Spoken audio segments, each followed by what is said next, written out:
10月3日，迷雾的传说事件。故事从西门古城开始，往河边码头的古官道上，也是刘铭传毕生奇耻大辱的日子。事发让他万般惊恐狼狈。后人文章对此也有所琢磨，如黄赞君台北大龙洞人1874生，其诗称刘铭传在基隆蒙甲有关的事件，不知黄赞君是何时写这首诗。如果是当时写，他才10岁，不可思议。刘铭传队伍经过新起店街，当时孙开华密报弃守基隆案文章亦提到刘铭传在蒙甲这一路的事。其实此事没有那么复杂，起因在于刘铭传的人格劣质，他将存放在台北城的所有粮秣物质带走。第一时间，所有人都愣住了。守城官向知府陈兴聚通报，陈兴聚说：“怎么可以？”所有人都悟醒了。工班师傅快速传话，让人挡在直兴街，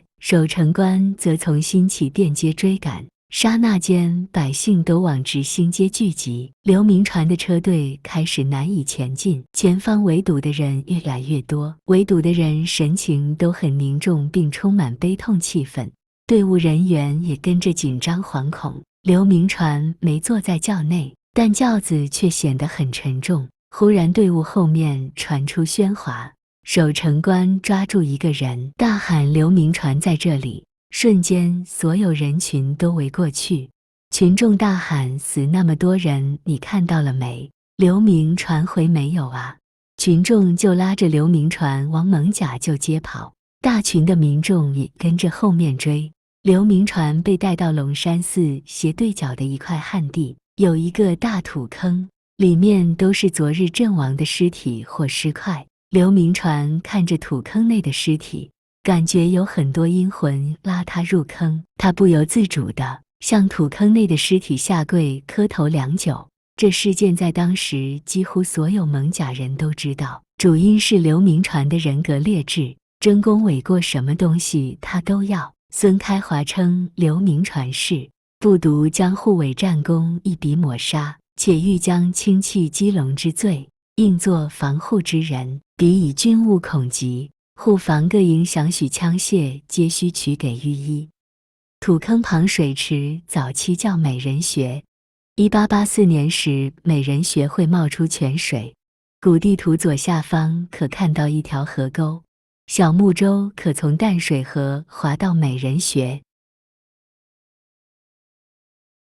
1867年2月，在樊城听闻捻军制，刘铭传与包超约定，于同治6年正月15日巳时，在安陆永隆河夹击捻军。铭传见捻军兵马不多，铭传又想抢先争功，提前于拂晓卯时开拔先进，中了诱兵之计。刘铭传自视其军队火力旺盛，又贪功心切，途中遇伏，总兵唐殿魁、田履安阵亡。明军被捻军碾压，是痛宰，惨不忍睹。明军部众多数被歼灭，战斗人员疯狂在生死搏斗，刘铭传几乎被掳，负伤颇重，为捻军所败。正在情势危急时，约15000多的廷军依约定时间到达。包超的廷军多为步兵及冷兵器，及少数的骑兵和火枪。包超的廷军适合短兵肉搏交战。包超令士兵杨晨制造大军正到来。捻军尊王赖文光目测远方敌势，令其骑兵趁包超的廷军尚未布阵时前往冲杀。这正中包超战术，捻军的骑兵冲到廷军的阵前，廷军兵阵瞬间散开，捻军骑兵无法发挥动能，扰乱敌阵。正当捻军骑兵掉头重整之际，廷军的步兵手持大刀长矛，突如其来一阵砍杀，尘土飞扬，杀得捻军骑兵溃败。捻军尊王赖文光在远方目视，以为廷军兵阵已乱，令其中军往前冲杀。说时迟那时快，廷军的左右两翼突然杀出，围剿屠杀捻军。包超令仅有的骑兵以快速奔腾的壮士冲向缅军尊王赖文光的指挥阵营。赖文光的指挥阵营反应不及，指挥阵营被冲散，赖文光只能带着少数的亲兵退逃。同时，缅军也很快不知溃败。清军反败为胜，适时拯救刘铭传。然而刘铭传非但不自责提前进攻，亦不谢包超救命之恩，反诬超失时，以致兵败。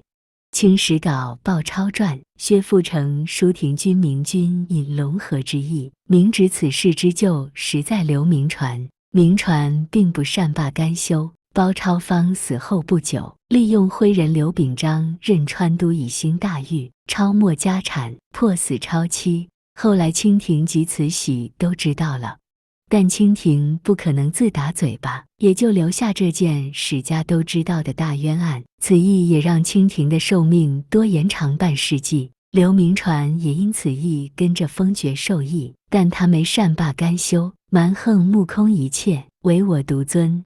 铭传欲置人于死地也，只是时机的问题。由刘铭传对待鲍超、刘骜、朱守模、孙开华，其极险恶由此可见。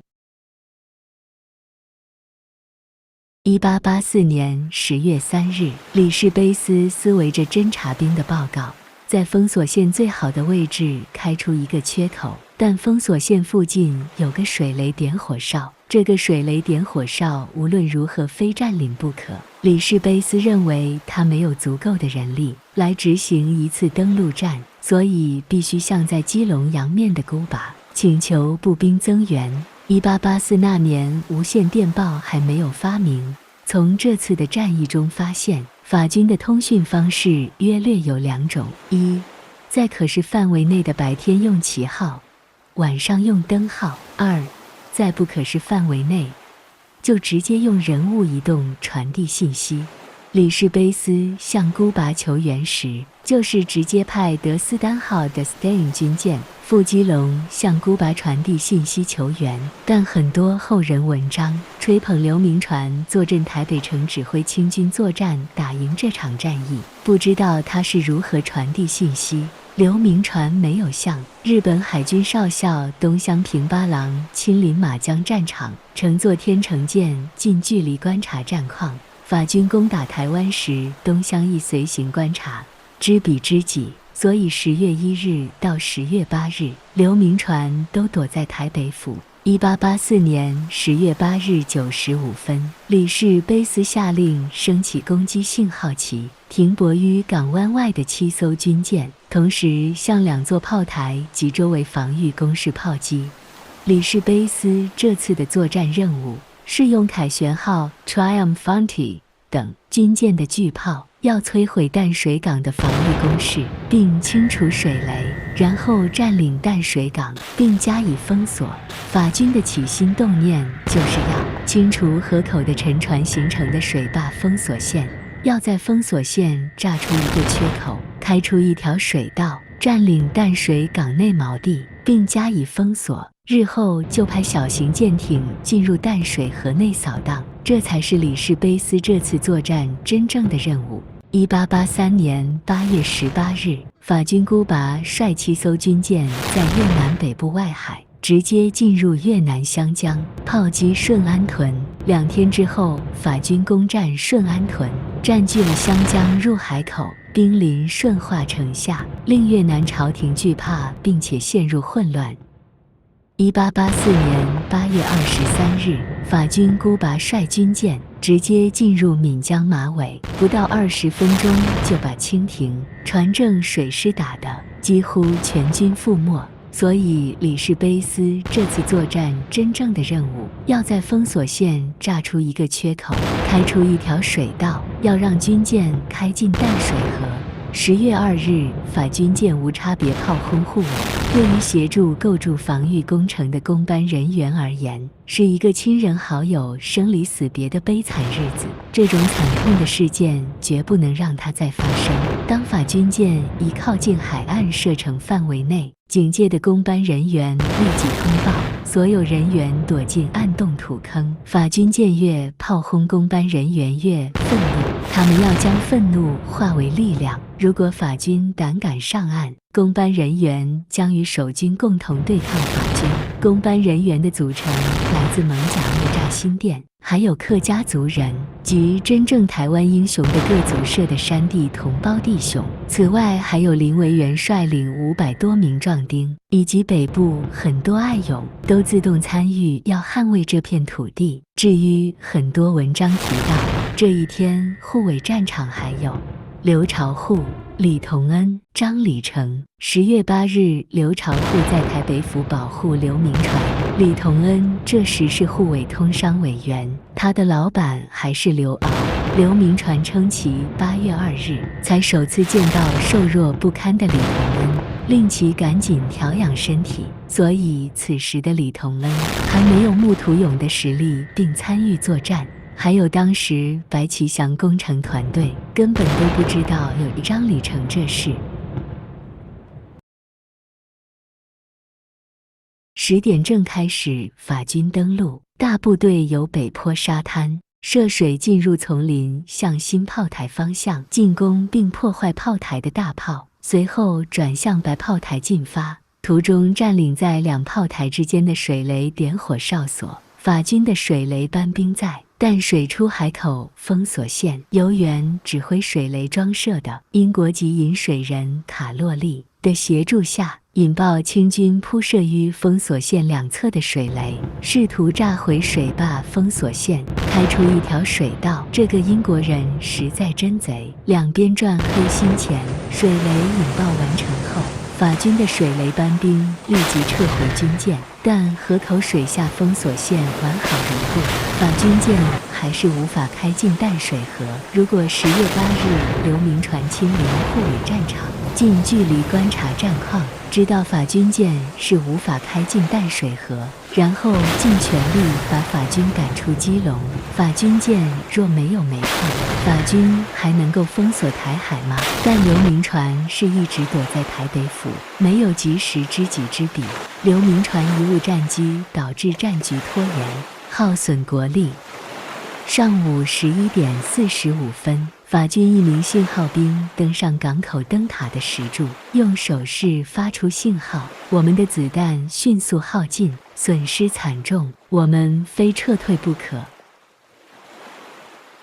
法军舰没有办法开进淡水河，就是法人所称的淡水河口，有一道水坝封锁线阻碍。这项水坝封锁线工程就是来自各族各社山地同胞精英。这种水面下的工作是非常艰辛的，但所有工程弟兄都没有叫苦，他们和衷共济，完成使命。封锁线的坚固耐炸就是他们的功劳，他们才是真正台湾英雄。1884年10月2日，无奈法军舰狂轰乱炸，各族各社山地同胞精英也阵亡不少，状况惨烈。山胞弟兄亲眼目睹自己的族人瞬间身体支离破碎。泰雅族驱齿社群木栅新店部落精英同胞阵亡不少，这个部落头目公班弟兄都称他为秧该。他丧失族人的悲痛与愤怒，是法军所造成的。10月8日，这日子也正是死去公班弟兄的头七，是你们法人跑到我们的土地野蛮残暴，我们不为死去的弟兄报仇，那我们还算是人吗？若依照法军海军士兵所述，一名法军军官系拉卡利苏涅尔号部队的方丹连长 Fontaine， 且依照他的记载，方丹脚步中弹后，往水边小舟爬行时，遭到从草丛中脸部刺青，身上涂满油彩，发出奇怪叫声。冲出的战士高声呐喊着泰雅族独特的吼声，拿着绑上钩子的竹竿拖走后，战士拔出腰间的山刀，再砍下首级，当场震慑在小船上的法兵，取砍敌人首级的英雄就是泰雅族驱齿社群木栅新店部落头目秧该。偷梁换柱，刘铭传在时间轴调换因果，让正义的历史消失之后，随着时间流逝，这段历史的流传就越来越失真。现在我们把1884年7月12日到1884年10月25日与护卫战争有关的事件，用时间轴来分析。接下来所引述的主要来源自刘壮肃公奏议，复陈台北情形，请旨查办。李同恩一案以明是非者。7月12日，封锁线初步完工。7月16日，刘铭传抵基隆。7月17日，孙开华认为封锁线水下工班要随时下水检查并修整。7月20日，刘铭传移驻台北府城。8月2日，刘铭传称其首次见到瘦弱不堪的李同恩。8月5日，法国3艘战舰火力猛烈强攻基隆。刘铭传说，李同恩向他禀请买船填石塞口，但这时才买船填石塞口是不是太晚了？9月3日，鲁汀号发现淡水河口有封锁线。9月4日，孤拔发电报告知法国政府，之后孤拔在马祖停留到9月17日等法政府命令。9月9日，刘铭传说看到孤拔亲坐3号兵船到护卫查探水道，但孤拔这时在闽江口外海的马祖等法政府命令。9月12日，封锁线全部封死。10月1日，法军登陆基隆，刘铭传退逃。10月2日，法舰炮轰护卫。晚上，法军派水兵查探封锁线。10月3日白天，派水兵查探封锁线。10月8日，法军水雷炸封锁线。张李成名字第一次出现在刘铭传的自传。刘铭传还说官绅共建共闻。10月25日这日以前，从张之洞的奏折了解，此时刘骜还掌握实权。李同恩若此时招募张李成等500土勇，李同恩又如何支应500土勇的后勤及粮饷？7月12日，封锁线初步完工。此话是当时有点时斋画报发行，报道称此话依据台湾卓胜营有地来护卫地图绘制。卓胜营是由孙开华率领的一支湘军。封锁线真的如刘铭传所说的。8月5日，李同恩向他禀请买船填石塞口，这么轻松容易吗？难怪孙开华会称刘铭传是不独将护卫战功一笔抹杀，且欲将轻弃基隆之罪，应作防护之人，彼以军务恐急，护防各营饷许枪械皆须取给予一。刘铭传一直声称募不到土勇或乡勇，但从10月25日张之洞的奏折了解，张之洞电告市集兵缓不能济，唯有2流，重金募番以资守御。李同恩带病募到500土勇，由时间轴看只花62天，而10月25日刘铭传到台已93天，李同恩可招募到土勇，为什么刘铭传不能招募到土勇，或是根本没有李同恩招募张李成等500土勇这事？所以才会有10月25日张之洞的奏折。张之洞电告市集兵缓不能济，唯有2流，重金募番以资守御。研究历史的朋友若有兴趣，可以逻辑思维分析探究此事的真伪。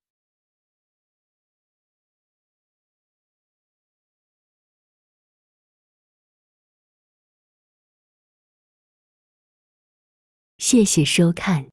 历史很难有真相，只残存一点痕迹。